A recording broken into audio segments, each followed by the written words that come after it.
All right, Ironwood Ridge coach Dale Stott, his second year, and last year was it's a tough year, 1-9. You didn't win the last game till the last game of the season, but it seems like you used that year to kind of as a learning experience and kind of a motivating experience for these guys this year.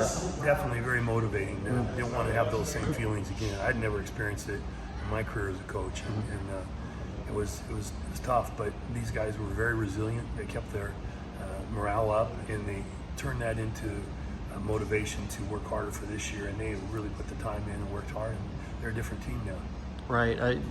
Your coaching background, could you just talk about that a little bit? Sure. I started coaching high school football 40 years ago while I was a medical student at the University of Arizona. Right.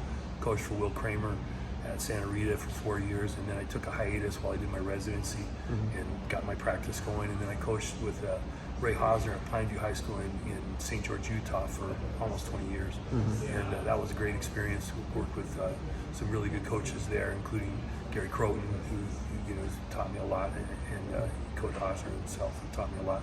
I was the head coach of a semi-pro team there for 5 years, Zion Lions. We went to 5 straight championship finals and won it in the Rocky Mountain Football League. And then I spent a year in Italy coaching football over there, head coach of a pro team in Division II. And then came back here, coached again at Pineview, and then ended up with this job here at Ironwood Ridge.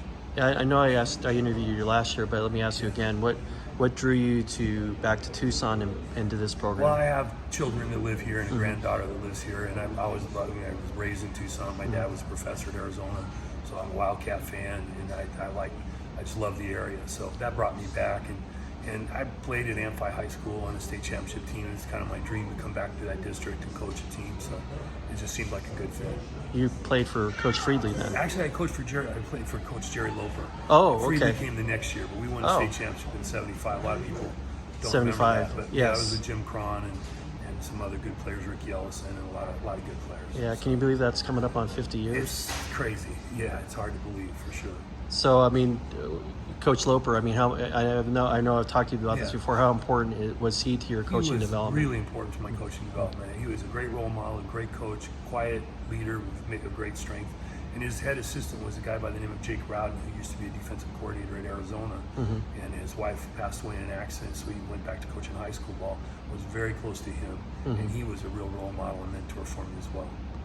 And some of those principles, what do you carry on from those times to now with these guys? Yeah, I think some of the most important things I learned from football was work ethic, reliability, being on time, showing up for work, working as hard as you can, giving it your best effort, because it doesn't take talent to give great effort, but it definitely helps to make you better. And those are the things I learned that helped carry me into the work world as a doctor and a businessman. And I find them really useful. I feel like it's a good thing to pay it forward and teach young people how to incorporate those things into their life. And how would you describe your coaching style? I'm laid back. I'm pretty laid back. Yeah, I really feel like positive motivation works the best, and it seems to work for these guys. I definitely want them to grow, but I want them to believe in themselves and take positive things away from football. Right. Was there a time last year when you were thinking, "What did I get myself into?" Or... Yeah, not really. I knew I knew what was coming. I knew what was coming. I knew that the program had taken a couple lumps and that it was in a time to rebuild. And I was patient with it, but it was hard. It was hard to go through for sure. Right. Yeah. So now you guys are 2-1. Yeah. Very competitive in all the games. Just talk about what's been the reason for that.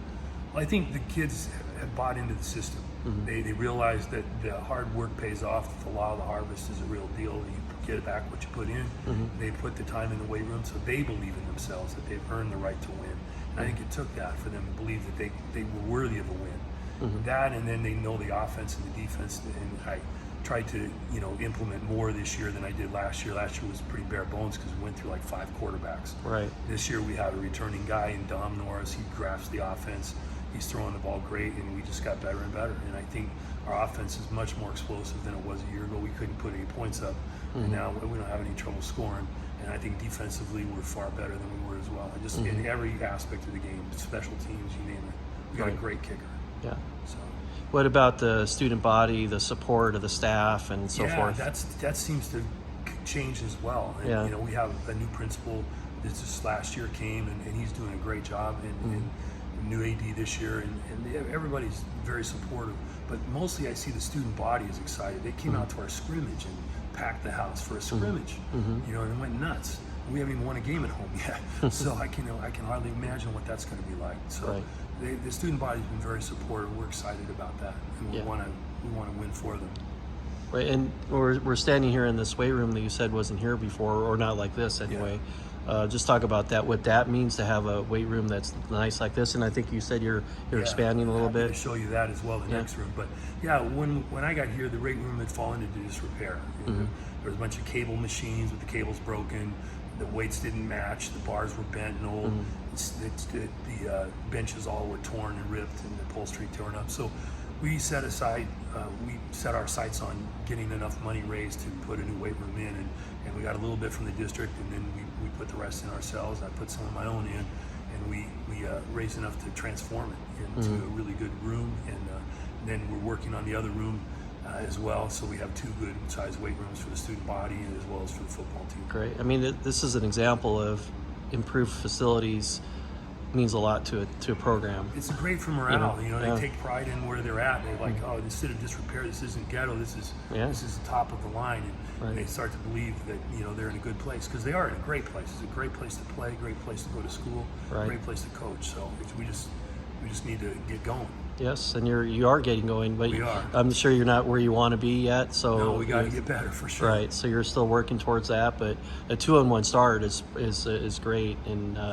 it bodes well for your confidence going into the region schedule. It does, and we feel confident that we're going to be competitive in every game we play this year, and we feel like if we play our best, that we can win every game we're scheduled in. Great. Well, thanks for inviting me here, or letting me in your house, and best of luck the rest of the way. We look forward to watching you guys. Thank you so much. Thank you. Appreciate it.